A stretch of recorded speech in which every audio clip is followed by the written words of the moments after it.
कोई इलेक्शन नहीं है, मुंबई महानगर पालिका का होना है, देखना है। लेकिन जो असली इलेक्शन था लोकसभा का, उसमें ध्वस्त कर दिया।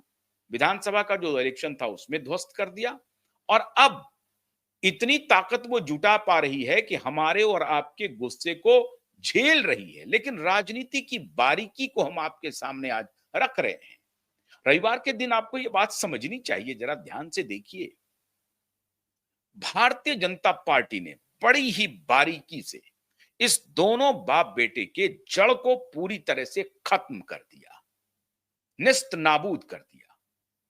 अब देखिए, देवेंद्र फडणवीस गुलदस्ता ले रहे हैं, केंद्रीय गृह मंत्री गद्दार कह रहे हैं, और अब फाइनल असॉल्ट जिसको कहते हैं, फाइनल असॉल्ट, युद्ध का जो फाइनल असॉल्ट होता है, ये युद्ध का final assault prime minister Narendra Modi की तरफ से आ गया।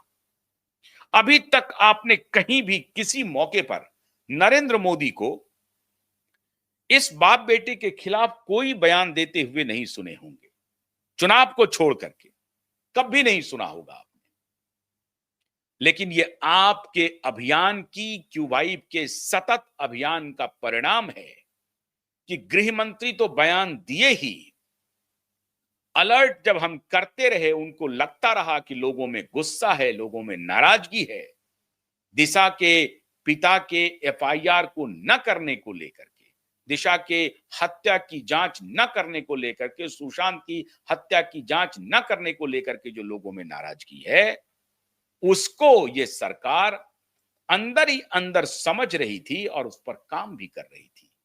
तो गृह मंत्री के बारे में तो मैंने पहले ही कहा था कि गृह मंत्री ने संदेशा दिया है। और पिछला जो ईडी का एक्शन हुआ है मित्रों, उसकी ताजा खबरें अब आने लगी है, रुझान आने लगे हैं ईडी के एक्शन का।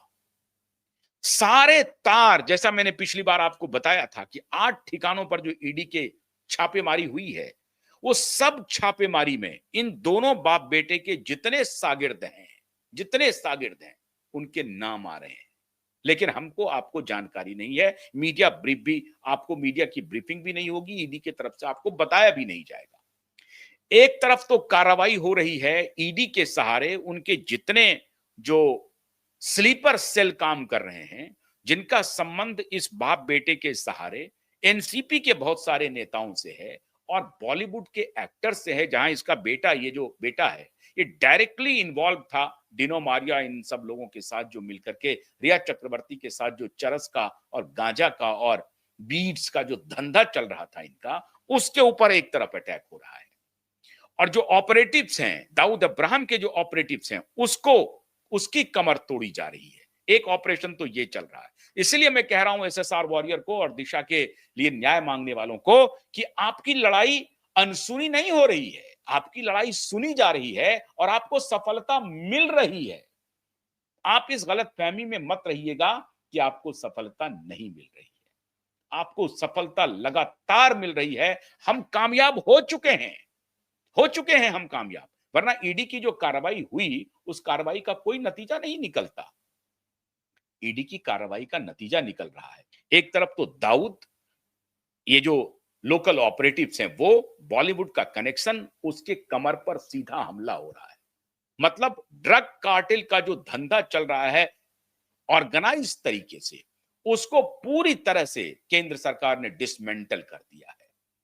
नारकोटिक्स डिपार्टमेंट ने पूरा कसम खाया हुआ है कि इसके जड़ को पूरी तरह से खत्म कर देंगे, नेस्त नाबूद कर देंगे। और उनके जड़ों पर हमला हो रहा है, इसलिए बिलबिलाहट है ये, इसलिए घबराहट है ये। तो एक तरफ ईडी की कार्रवाई हो रही है, दूसरी तरफ जो उनका व्यापारिक खेल चल रहा था, चुप करके जो व्यापारिक उनका धंधा चल रहा था, उस व्यापार पर भारत सरकार ने एक्शन ले लिया है। और अब लगातार लगातार जो उनके उनकी उनकी कहानी थी कि साहब हम जो है अभी पकड़ लेंगे, धारावी में अपना पैसा बना लेंगे, हजारों करोड़ रुपया कमीशन, और वो भी देते इन्हीं लोगों को। लेकिन उनके दिमाग में था कि धारावी का प्रोजेक्ट जब देंगे तो कमीशन पर काम करेंगे, हजारों करोड़ रुपए की वही करेंगे। मित्रों, एक नया पैसा आने वाला नहीं है धारावी से, एक नया पैसा नहीं। ₹1 भी धारावी के प्रोजेक्ट से इस दोनों बाप बेटे को नहीं मिल रहा है। धारावी का भी प्रोजेक्ट चला गया। इसके अलावे अभी जिस रफ्तार से नवी मुंबई के एयरपोर्ट बने, टर्मिनल 2, टर्मिनल 1 का जो एक्सपेंशन हुआ और अब जो लगातार मोनोरेल बन रहा है, इन सब के जो एक्सपेंशन हो रहे हैं, मुंबई में वर्ली का जो सी लिंक है वो बन रहा है, एक अटल सेतु जो सी लिंक है वो बना। इन सब में तड़पड़ाहट हुई, इसमें एक नया पैसा कमा नहीं पाए दोनों बाप बेटा। तो पूरी तरह से अकुलाहट है। जहां-जहां से ये दोनों बाप बेटे पैसे कमा सकते थे, उस सब पर कठोर हमला कर दिया मोदी ने।